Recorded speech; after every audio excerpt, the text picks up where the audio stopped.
ఈరోజు ఏవి fistula, ఆర్టెరియో Venus fistula గురించి మాట్లాడుతున్నాను. కిడ్నీ ఫెయిల్ అయిన వారు డయాలసిస్ చేయక ముందు ఈ ఫిస్టులా చేసుకోవాలి. ఫిస్టులా అంటే ఆర్టరీ అండ్ వెయిన్, సిరి ధమనులకు మధ్యలో అనుసంధానాన్ని ఏర్పరచడమే ఏవి ఫిస్టులా. ఇది చేయడం వల్ల బ్లడ్ ఫ్లో ఎక్కువగా వచ్చి డయాలసిస్ చేయడానికి యూస్ఫుల్గా ఉంటుంది.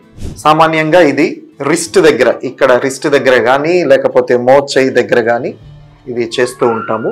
ఈ ఫిస్టులా బాడీలో ఉన్న రక్తనాళాలని జోడించడమే, బయట నుండి వేరే మెషిన్ పెట్టడం ఇట్లాంటిది ఏమి ఉండదు. ఇది ఒక 1 hour అలా పడుతుంది సర్జరీ చేయడానికి. ఇది లోపలే ఉంటుంది.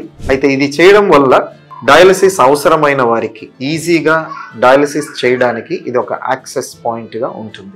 చాలాసార్లు కిడ్నీ ఫెయిల్ అవుతుంది, డయాలసిస్కి వెళ్తున్నామని తెలిసినా చాలా మంది నిర్లక్ష్యం చేస్తూ ఉంటారు, ఫిస్టులా చేయించుకోరు. అలాంటి వారు సడన్ గా సీరియస్ అయిపోయి మెడలో క్యాథెటర్ వేయడమో తొడలో వేయడమో ఇలాంటివి చేయాల్సిన పరిస్థితి వస్తుంది. అలా కాకుండా మనకి ప్రాబ్లం ఉంది, సికేడి ఉంది, కిడ్నీస్ ఫెయిల్ అవుతున్నాయి అని తెలిసిన స్టేజ్లో డాక్టర్ అడ్వైస్ చేసిన వెంటనే ఫిస్టులా ఆపరేషన్ చేయించుకుంటే ఎమర్జెన్సీకి మనకు అవసరమైనప్పుడు ఎలాంటి భయము లేకుండా ఈజీగా సింపుల్గా డయాలసిస్ చేయడానికి వీలవుతుంది. కాబట్టి ఫిస్టులా సర్జరీ అవసరమైన వారు భయపడకుండా ధైర్యంగా చేయించుకోవచ్చు.